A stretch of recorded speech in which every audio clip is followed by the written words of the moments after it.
What's up, guys? This is Storm here, and welcome to another Storm Gaming News Roundup. It's that time of the week again where I bring you all the latest news that happened during the week. And if you like this video and my previous ones, please leave a like, share, and comment below so you can get updates on the latest news when they come out on every Sunday. Without further ado, let's get on with the news.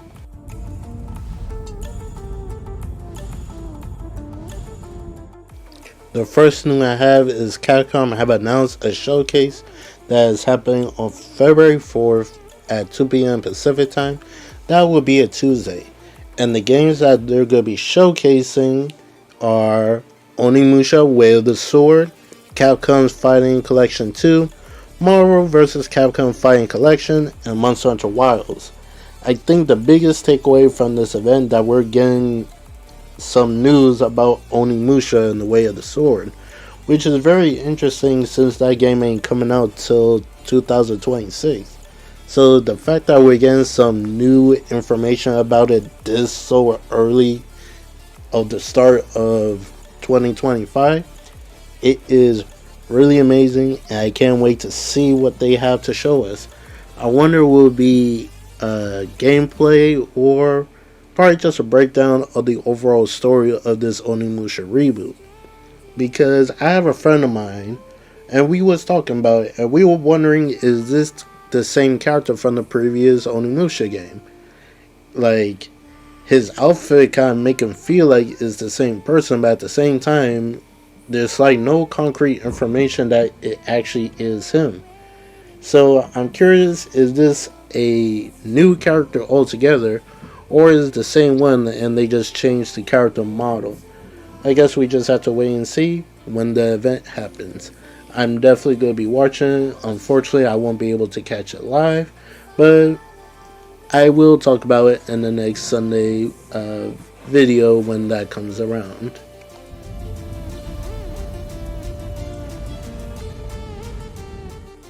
This one gonna be a small one. There's some bit of new and some old information about Phantom Blade Zero that came out after when the latest trailer of the Year of the Snake have dropped. And it reads as it says, and this comes from Okami13. He says, fast fluid combat, pure action game, main story around 20 to 30 hours, 20 to 30 hours of side content, 30 main weapons, and 20 plus secondary weapons, 4 difficulty levels from easy to very hard, replay boss fights as many times as you want in a special mode. If you die on phase 2 of a boss, you will respawn back at phase 2. PS5 version targeting 60 FPS, PS5 Pro Enhanced, and a release date will be announced later this year. Alright, some of the stuff that we already knew about is the main story ranging from 20 to 30 hours, which some people would say, and I agree with them, I believe that is like the best amount of hours for a game that's not really open world. By the looks of it, Phantom Blade Zero look like to be like hub. Well, we don't even know if it's gonna be open world or hub world, since we haven't seen like the traversal of gameplay. We saw straight boss fights so far, but the whole 20 to 30 hours of side content, I wondered that comes in with the info when it first got revealed about dungeons and the multiplayer. So I'm curious if dungeons is part of the side content. And 30 main weapons and 20 plus secondary weapons, that's a whole lot. That's honestly a whole lot of different combos and just a whole bunch of weapons you can use. That is crazy. Which kind of give us that pressure from the Year of the Snake trailer when they were showcasing the 2 twin dual blades and I forgot the other one. It basically like a single blade, but it moves like you could shake it and stuff. It basically feels like a snake. But when they showcase those weapons, they have like number ... So I wonder, will they reveal all the weapons for us, or have us discover discover that for ourselves? Because at the end of the trailer, he did pull out a big old axe, but we didn't get a name of it. So more info would definitely come down the pipeline. I'm still banking on the next big reveal for Fence Blade Zero will be at Summer Game Fest. Hopefully, that when they announce a release date or the supposed demo that everybody been waiting on at this point, like I definitely will take the demo right now if I can. But until then, we just gotta wait and see.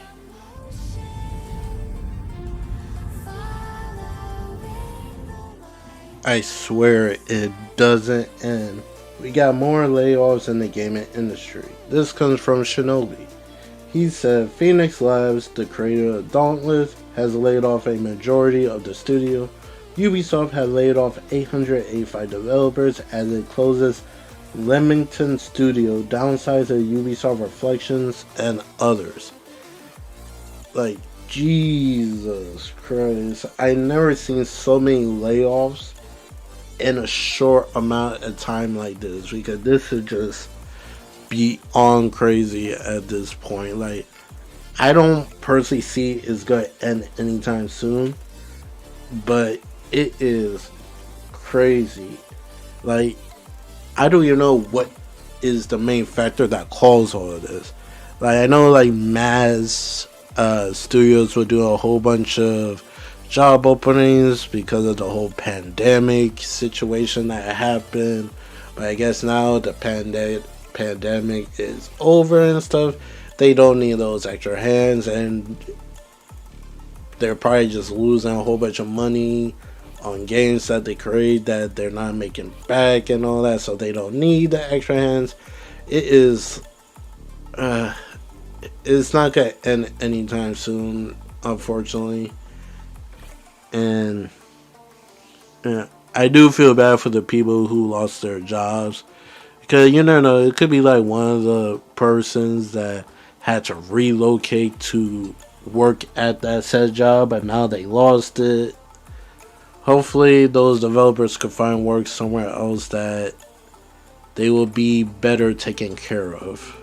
It's just unfortunate this is happening in the gaming industry.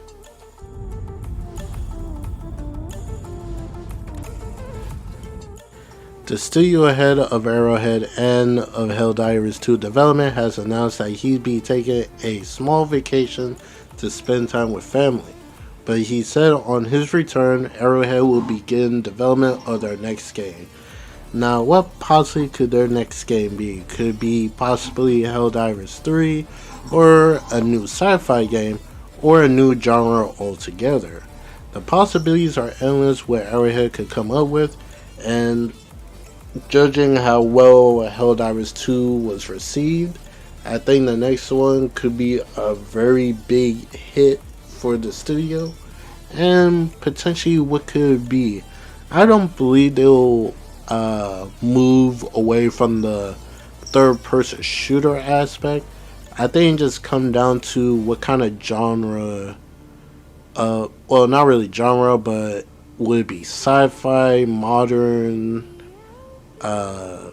stuff like that. So when will we hear about this?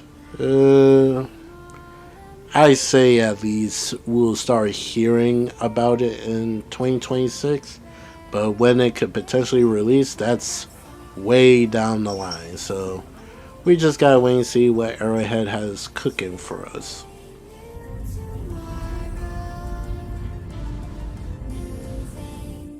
This one took me by surprise because I didn't think they were still dropping updates, let alone a DLC coming for Division 2. But anyway, the developers behind Division 2 put out a statement, and it says, "Greeting agents, our team is dedicated to continue to build the future of the Division 2. We have exciting in store, including the new season we cannot wait for you to play, starting on February 25th. We know you are eagerly awaiting the release of the upcoming DLC. To ensure we deliver the best possible experience, we decided to take a little extra time to refine it. Therefore, the DLC will not ship during year 6. Thank you for your patience and support. Stay tuned for more updates are headed your way soon.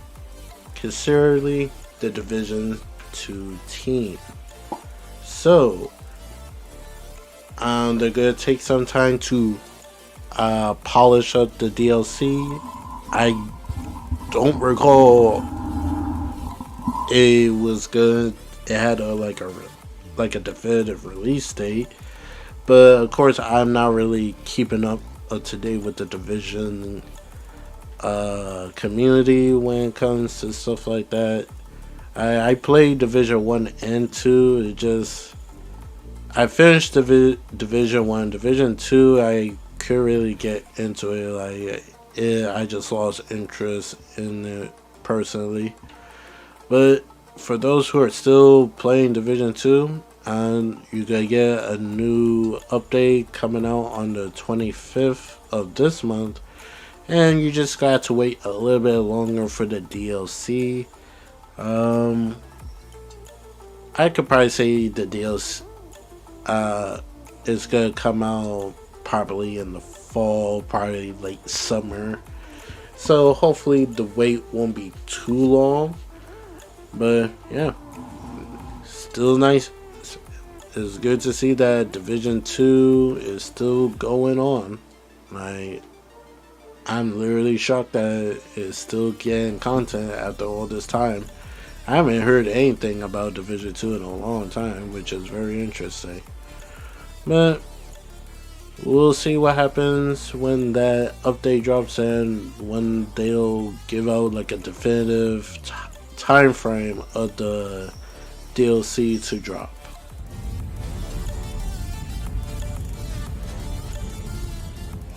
We're going to shift our focus what's been going on at Bioware lately. Mass Effect 5, Bioware doesn't require support from a full studio. EA moves some staff to other teams inside of EA. And Bioware have put out a blog post and it reads as, "Hello everyone, today we are turning towards the future of preparing for our next chapter of Bioware's story. As we announced in August 2023, we are changing how we build games to meet the needs of our upcoming project and hold ourselves to the highest quality standards. Now that Dragon Age The Veilguard has been released, a core team at Bioware is developing the next Mass Effect game under the leadership of veterans from the original trilogy, including Mike Gamble, Preston Waldemeck, Derek Watts, Perley, and others." Sorry if I mispronounced those names. In keeping with our fierce commitment to innovating during the development and delivery of Mass Effect, we have challenged ourselves to think deeply about delivering the best experience to our fans. We are taking this opportunity between full development cycles to reimagine how we work at Bioware. Given this stage of development, we don't require support from the full studio. We have incredible talent here at Bioware, and so we have worked diligently over the past few months to match many of our colleagues with other teams at EA that had open roles that were a strong fit. Today's news will see Bioware become a more agile, focused studio that produces unforgettable RPGs. We appreciate your support as we build the next future of Bioware. This is signed from Gary McKay, the general manager at Bioware. Alright. This sounds very concerning to me because the fact that EA doesn't believe Bioware needs a full team to do Mass Effect 5, so they took a couple of people and moved them to different studios. And literally later reports came out that Bioware had less than 100 people in the studio right now. So this has caused the gaming community to be very concerned for the future of Bioware. And it's not surprising that this comes out after the supposed failed sales of Dragon Age The Veilguard, selling 1.5 million, below the expectation that EA was hoping it would sell. So a lot of people are believing, could Mass Effect 5 be Bioware's last chance before eventually EA decides to shut them down? And honestly, I could see that happening because Bioware have been had a couple of fails for the past couple of years. Their biggest one, in my opinion, was Anthem. But now that Dragon Age Veilguard failed to sell to EA expectations, could Mass Effect 5 suffer the same fate? Judging that it's been a while we seen any update for it, and they haven't really been talking about it recently. And a couple of things that also go with, apparently there was a report saying the people who got removed from Bioware are some of the people that did work on Dragon Veilguard. The post reads, according to the post shared in LinkedIn and Blue Sky, Bioware reconstruction had led to the termination of Dragon Age the Veilguard's lead writer Trick Weeks, lead editor Karen West Weeks, and narrative editor Ryan Corner. Additionally, Bioware producer Jennifer Chevier, associate game producer Daniel Steed, senior product manager Lena Anderson, and senior system designer Michelle Flam were also let go, while senior writer Shirley Chi, who wrote Dragon Age, Liana, Isabella, Blackwall, and Harding, was moved to EA Motive. So, a lot of core people that was in charge of the development of Dragon Age Veilguard got basically fired. So, when I saw that, I'm not really surprised. People were happy that those people got let go. But in my opinion, I don't think we should be celebrating anybody losing their job for doing their job. Like, you can have your opinion how the story of Dragon Age Veilguard was, but in my opinion, like, everybody's trying to make a good game, and it's just unfortunate you didn't really feel that way about the game, so you didn't really support it. Which we're all entitled to our opinions how on games. Like, the saying goes, we vote with our wallet, and it's unfortunate Dragon Age Veilguard suffered because of it. So here's hoping for Bioware next game, which is Mass Effect 5. Because right now, the studios at EA, what they're working on, they have the one studio that they have EA Motive that work on the Iron Man game. I believe they're also doing the Black Panther one. Is it from EA?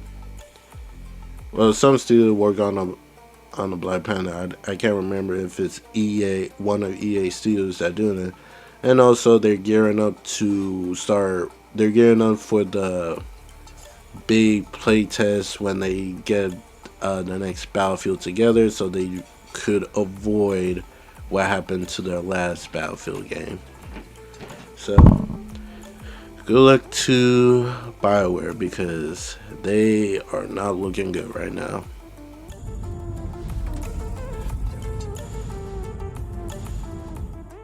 During the week, a lot of news came out surrounding PlayStation. So, let's break down what was said. This comes from TC. God of War Egypt is in the works. New rumor from Daniel Rickman mentioned that Sony is casting for Middle Eastern actors. This is for an unknown AAA title. Daniel believes this is likely for a new God of War based on Egypt mythology. Sony Santa Monica was exploring this before God of War 2018. And he is right about that. Because during the concept of God of War 2018, there was a concept of Kratos wearing an Egyptian-themed outfit in the desert. So originally, by the sound of it, that God of War 2018 was supposed to take place in Egypt instead of the Norse mythology. But for some reason, they decided to go with the Norse mythology instead. And there could be some hints that this could be true. If you got to play God of War Valhalla, you at the end you do fight Tyr, and during the different phases of battles that you have with Tyr, he will use a weapon from a different land. He used he used swords that was from Japan, from Egypt, and the Mayans. So those could be potentially be teases of different mythologies that Sony manga could be teasing that they could do for a next God of War game. And it looks like they are going with Egyptian if it's turned out to be true, because they probably rolled out a whole story involved with the Egyptian mythology, and they probably decided they're gonna use it, probably tweak it a little bit. So we just gotta wait and see if it's true or not. For me personally, I am open to another God of War game, because even though God of War Valhalla probably feels like the true story ending for Kratos, I think it's time for us to see him be the God of Hope that he wants to be and people believe that he can be. So I think that'd be interesting to see. And we could probably see what's been going on with Atreus during his ending of God of War Ragnarok. We could probably see signs that Atreus been to different lands, like he's probably older, probably a grown man at this point. So that'd be very interesting to see. Bungie has announced a collaboration of Destiny 2 with Star Wars. So we got the Titan as the Red Stormtrooper, the Hunter as the Dark Trooper, and the Warlock is, I forgot what the red suit's name, but this comes after they did a live stream video talking about their next season for Destiny 2, which is Hierarchy, I believe it is. So it's been a while. I got into Destiny 2. I haven't really been playing that much because it got to the point I'm just over it, honestly. It will be interesting to see because this is supposedly their last, I want to say, season that they announced during this whole thing. They already finished 2 and the third one about to start up. So it will be interesting, what will Bungie do after when this one is over? Like, do they have like a big old expansion, or will they talk about their next game? Because Bungie got what, Marathon and Fair Games going on? No, not Fair Games. They have that game Marathon going on right now, so maybe they'll probably shift their focus to that. Who to say? But yeah, it's been like what, 3 years since Sony spent $3.6 billion on Bungie, and of course us gamers don't believe they got a good return on that investment. But like I said, we're not in the boardroom, so we don't know what's really going on. Hopefully, when everything comes together, it will pay off in the end. But as of right now, me personally, I'm not seeing it.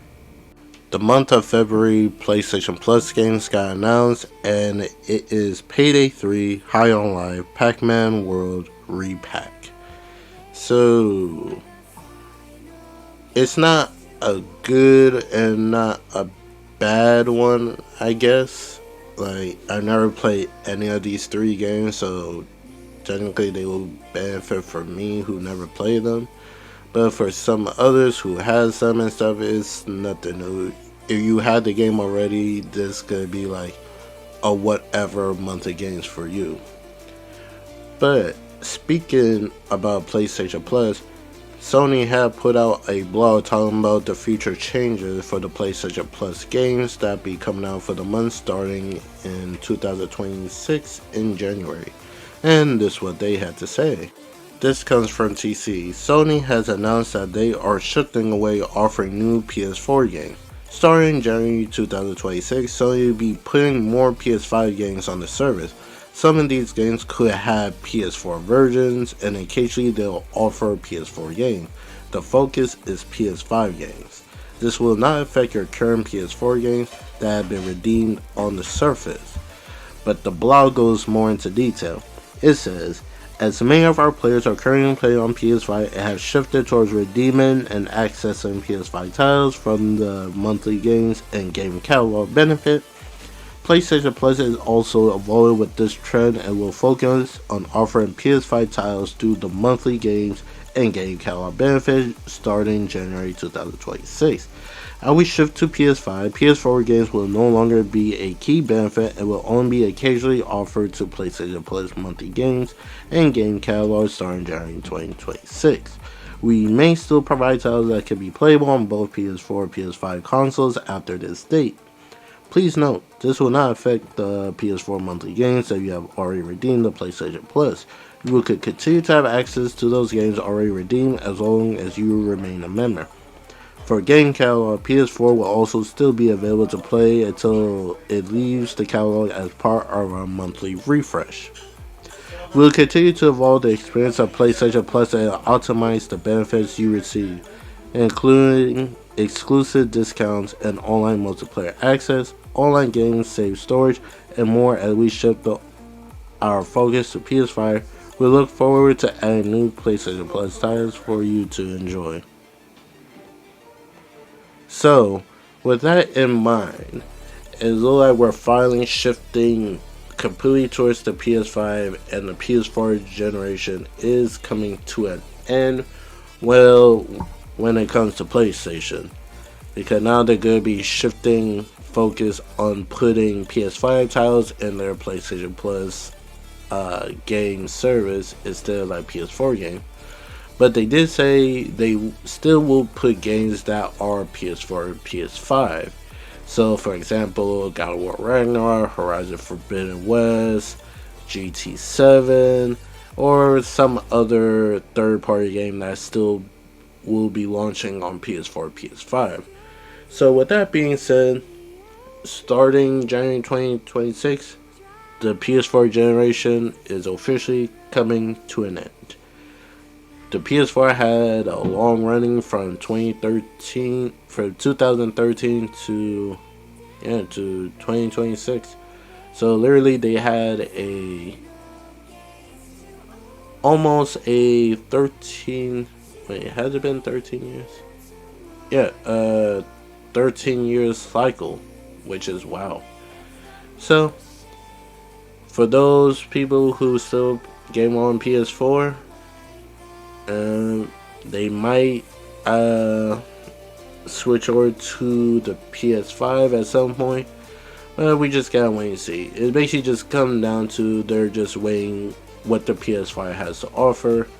So as we're seeing now, some games are only going to PS5 and the Xbox Series consoles. One of the big ones from Sony is the next MLB show. Usually that game is a cross-gen game available on all platforms.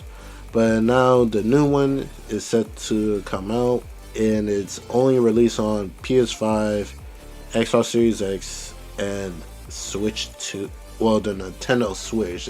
They didn't definitely say Switch 2, so more than likely it's going to be playing on both the Nintendo Switch and the Switch 2. But they did say it's not going to be on the PS4 or the Xbox One, and surprisingly it's also not going to be on Xbox Game Pass. So some people believe the contract probably expired and they didn't renew it, and they did say MLB show would not be on any subscription service, so it won't be on PlayStation Plus either. So fun times we're having here. Fun times. To wrap up the PlayStation news segment, this comes from Okami about a big shift in leadership over at PlayStation. It said Herman Hulst will no longer be the co-CEO of PlayStation. Hideki Nishino has been elevated to sole CEO of SIE, which is Sony Interactive Entertainment, and Hiroki Totoki will be the CEO of Sony. Hulst is staying as a head of PlayStation Studios and will continue to lead the development, publishing, and business operations of SIE first-party content, in addition to working with PlayStation Productions. So, when I saw this news, people were saying that Herman Hulst got demoted, which not true at all, because he did not get demoted. He still had his title of CEO of First Party. It just now he's no longer sharing the responsibility of SIE with Hideki Nishino. So basically, Herman Hulst is still the head of the First Party Studios, publishing business, and PlayStation Productions. It just now he reports to Nishino when anything. And Hiroki Totoki is going to be the new CEO of Sony altogether. So this goes into effect on April 1st. I have really no opinion on this, honestly, because this is nothing really new when it comes to business. Like, when strategies change up and stuff, leadership do get changed. So, with that being said, I can't really say nothing about this until we see like what happens. So it basically we just have to wait and see. It goes into effect April 1st. So let's see what happens with the new change in leadership. But in my honest opinion, I don't think not that much will change. Like, to me, the biggest surprise of this news that they went with the guy to be the head of SIE, who was in charge of like the system itself. So, because people are saying like he's a good fit because he made comments in interviews that the console is what important for Sony Interactive, like to keep the business going.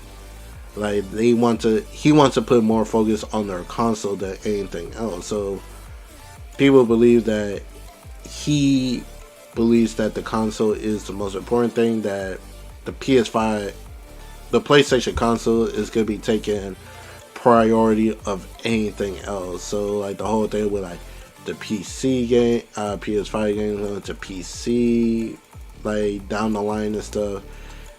In his eye, as long as the PlayStation console gamers are satisfied with stuff, then the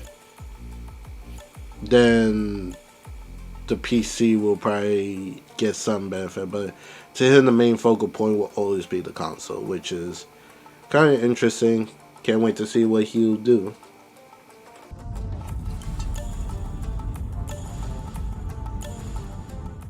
To close out this video, we'll be going over all the latest news that came out for Xbox.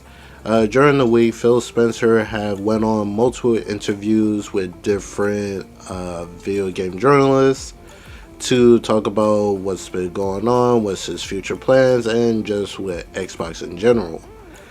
He went on Destella Geary podcast to talk about, like, I guess the first party situation with Xbox, and it's kind of weird that he asked that question, especially Phil Spencer has said this multiple times at this point, so I don't know why the man needs to keep repeating himself for it, that there's no red line.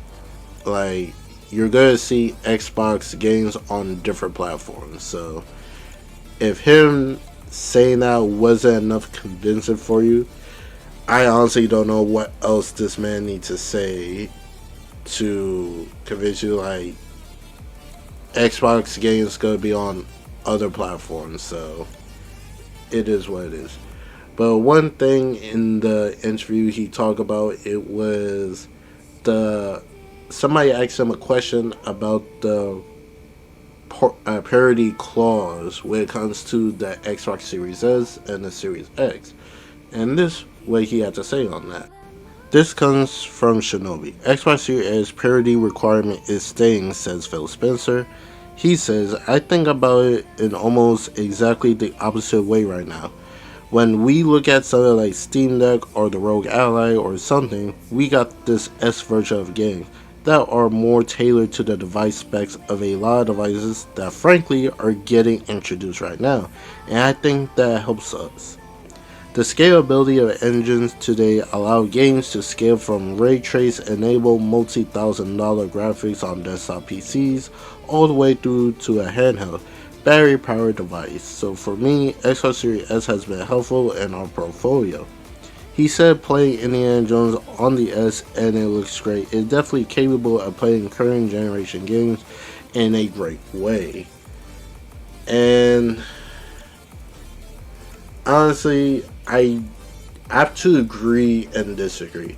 When it means for their portfolio, let's be honest, it's the cheapest console on the market. So a lot of people is able to get into the gaming console because of the Series S.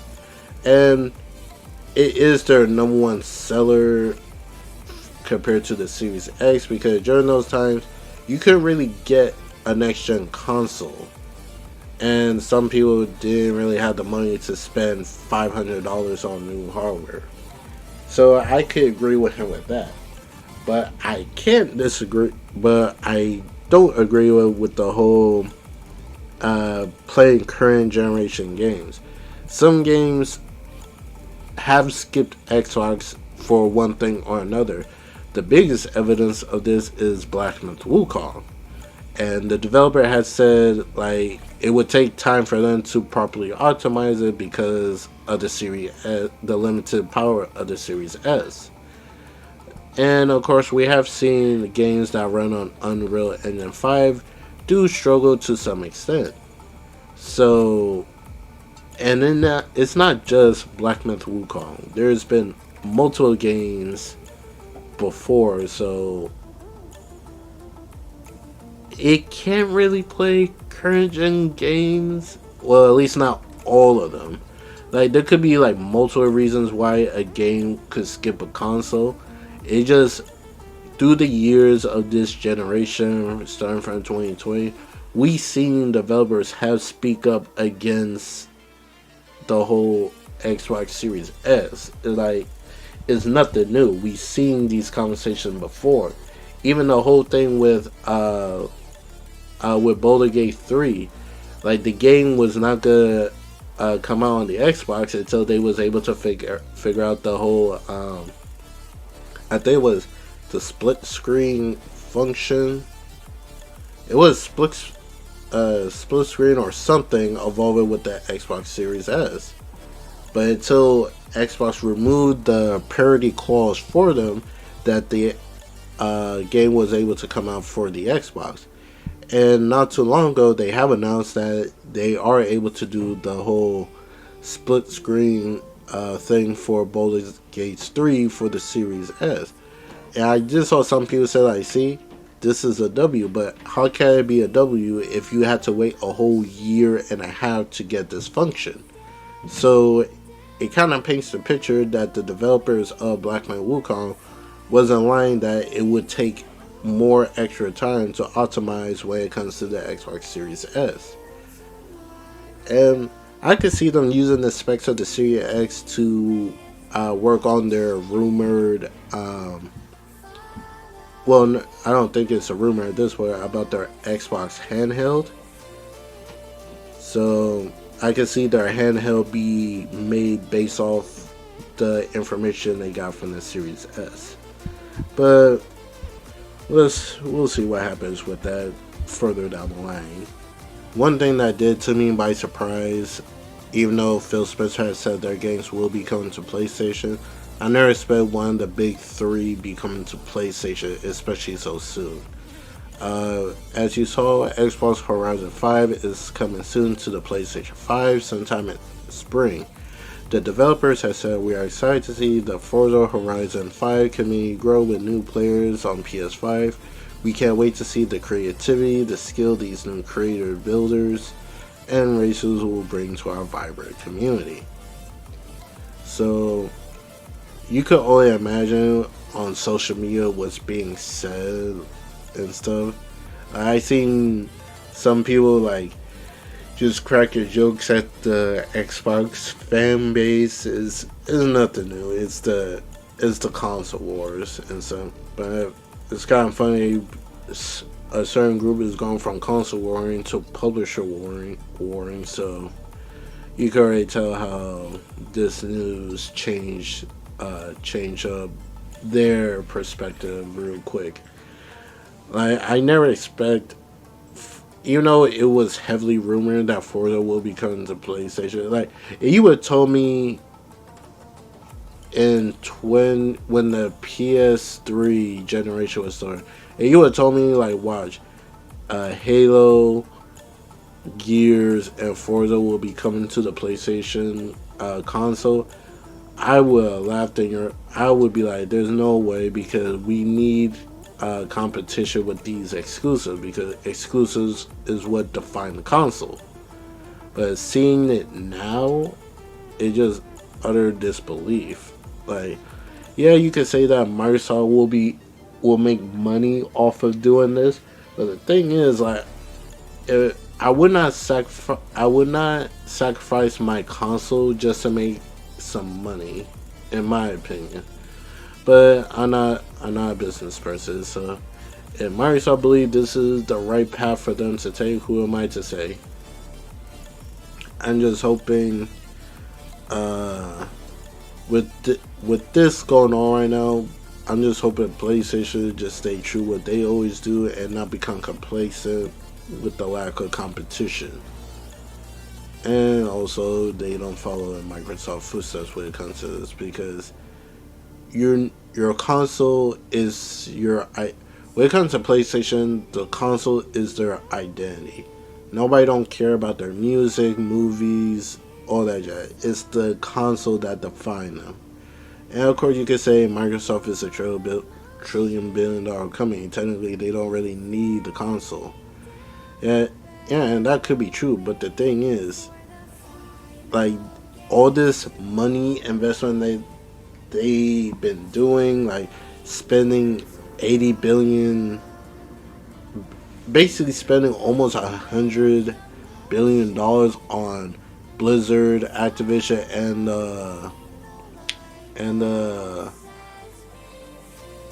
crap. I'm low key Bethesda. I don't know why I was drawing a blank with them, but yeah. But eventually, that money is you do have to get paid back. So we'll see what's going on for the future. In my opinion, should the Xbox even bother making a console at this point? If they want to, like, it kind of defeat the purpose, because like they were giving their community they're giving people reasons not to get a console, honestly. So I even saw you even refer to them as Sega 2.0. So crazy times. So with that being said, that's the end of the video. What do you guys think? You think Microsoft making the right move of getting rid of the word exclusive and just putting their games on everywhere? Do you think the new leadership of PlayStation is a good or bad situation? Or do you think Bioware can make a turnaround with the next Mass Effect, and hopefully they would get back on a good stride of making good games? Leave what you think in the description below. I hope you enjoyed the rest of your week. This is Storm, and I'll catch you guys in the next video. Peace out.